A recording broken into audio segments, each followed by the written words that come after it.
কিছু খাইছেন না? আপনারা তো আমাদের মেয়ে কি করতেন কি না ভাইয়া, আপনারা আগে সবকিছু ঠিকঠাক খান ইনশাআল্লাহ। তারপরে আপনারা আসছেন কিছু আমরা তো আমাদের মেয়ে মনে এখন তো আসলে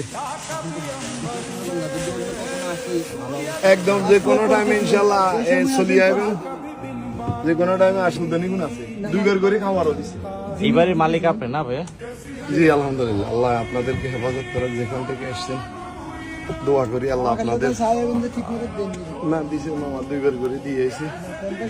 আজকে বিল্ডিং কিছুই নাই মামা, আমারে খুব কষ্ট করে নিয়ে দিয়েছি, ওয়াইফের দিয়ে এসছি।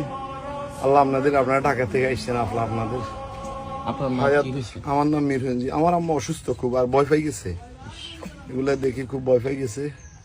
বাসার মালামাল সবকিছু মালামাল তো যেভাবে মালামাল তো যেভাবে আছে এইভাবে সরাই নিজে পাইছিলেন না মালামাল, এখানে শুধু কাপড় চোপড় আর একটু ওষুধ।